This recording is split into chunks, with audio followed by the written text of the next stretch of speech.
Good morning, students. Today we will start with regulation of respiration, which is a part of chapter number 17, breathing and exchange of gases.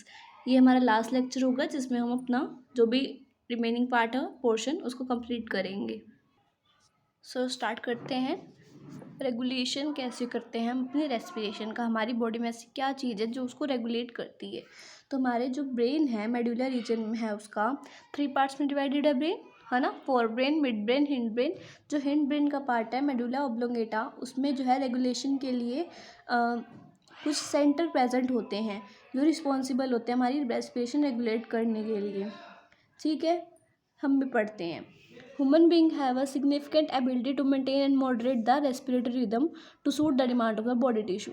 It means that हमें जब ज़्यादा oxygen की ज़रूरत होती है तो हम उसको ज़्यादा ले लेते हैं, कम की ज़रूरत होती है कम लेते हैं. जैसे कि हमने देखा है कि हम जब भागते हैं तो हमारी ऑक्सीजन की डिमांड बढ़ जाती है बॉडी में. इसके लिए क्या होता है, हमारा जो बॉडी के फंक्शन है वो फास्ट होते हैं ताकि हमारे पास ऑक्सीजन सही तरह से पूरी तरह से पहुँचे उस टाइम जहाँ हमें ज़रूरत है, जिस बॉडी ऑर्गन को हमारी वहाँ ज़रूरत है ना. ऐसे ही जब हम नॉर्मली चल रहे होते हैं, सो रहे होते हैं तो हमारी सांस नॉर्मल होती है, हाई नहीं होती. इसलिए होती है क्योंकि हमें उस टाइम उतनी नीड नहीं होती. This is done by neural system. हमारा ब्रेन का न्यूरल सिस्टम ही करता है. A special centre present in the medullary region of the brain called respiratory rhythm centre is primarily responsible for this regulation. Another center present in the pons region of the brain called pneumatic center can moderate the function of respiratory rhythm center. यानी कि medullary reason और पोन reason जो है हमारे hind brain का part, वो इनको regulate करता है ताकि हमारी इसमें रेस्पिरेशन में कोई प्रॉब्लम ना हो. जो 4 स्टेप है रेस्पिरेशन के वो प्रॉपर्ली वर्क करें जहाँ उनकी जरूरत है. A chemosensitive area is situated adjacent to the rhythm center which is highly sensitive to CO2 and hydrogen ions. Next है receptor associated with aortic arc and carotid artery also can recognize changes in CO2 and H ion concentration and send necessary signal to the rhythm center for remedial action. यानी कि जब हमारी body में CO2 और hydrogen ion की concentration पे गलत effect पड़ता है, या तो वो कम हो रही हो या ज़्यादा हो रही हो, तब भी हमारे जो रिदम सेंटर है उसको मैसेज मिलता है ताकि हमारी जो डिमांड है ऑक्सीजन की उस टाइम पूरी कर दी जाए. The role of oxygen in the regulation of respiratory rhythm is quite insignificant. यानी कि ऑक्सीजन का इसमें मेन रोल ज़्यादा नहीं है, हमारे ब्रेन का है जो उसको रेगुलेट करता है. जिसमें क्या रीजन प्रेजेंट है, मेडुला और पोन्स रीजन प्रेजेंट है. वो इसके फंक्शन को मॉडरेट करते हैं, रिदम सेंटर बनाए रखते हैं, कंडक्टिविटी बनाए रखते हैं. और रिसेप्टर्स कौन कौन से इसमें, एरोटिक आर्क और कैरोटिड आर्टरी, इसमें हेल्प करते हैं, चेंजेस देखते हैं CO2 और हाइड्रोजन आयंस के. ओके, नेक्स्ट है disorder of respiratory system. Important topic है और छोटा सा टॉपिक है. इसमें डिसऑर्डर बता रखें कि इससे रिलेटेड क्या हो सकते हैं हमें. First is asthma. अस्थमा आपने सुना भी होगा, जिनको कई बच्चों को भी होते हैं और कई बड़ों को भी होते हैं. बच्चों को अगर होते हैं तो वो उनके जेनेटिक इनहेरिडिटी की वजह से होता है.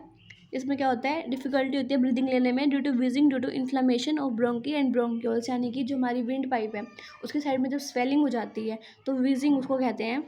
जब सांस लेने के लिए अंदर दिक्कत होती है हमें, हम सब पूरी तरह से सांस नहीं ले पाते, दैट इज़ कॉल्ड अस्थमा. उसके लिए इनहेलर्स आते हैं जिसमें टैबलेट्स डालते हैं और वो इनहेल करते हैं, वो इमीडिएटली रिस्पॉन्स करते हैं और हमारी जिस बंदे को ये दिक्कत हो उसकी ब्रीदिंग में हेल्प करते हैं. नेक्स्ट है इम्फेसिमा. ये क्रॉनिक डिसीज़ है जिसमें डेथ हो सकती है. In which alveolar walls are damage due to which respiratory surfaces decrease. One of the major cause of this is cigarette smoking. It means that जो हमारी एल्वियोलाई है उसकी जब वॉल्स की साइड में ये धुआं जो है स्मोकिंग का ये जमना शुरू हो जाता है तो वो क्या होती है, नैरो हो जाती हैं, पतली पतली हो जाती हैं, जिससे क्या होता है सांस लेने में दिक्कत होती है, प्योरीफिकेशन नहीं हो पाता ऑक्सीजन का, जिसकी वजह से एम्फीसिया होता है और इससे डेथ भी हो सकती है. नेक्स्ट चलते हैं ऑक्यूपेशनल रेस्पिरेटरी डिसऑर्डर. ये न्यू सिलेबस से रिलेटेड है बट फिर भी एक बार पढ़ लेते हैं.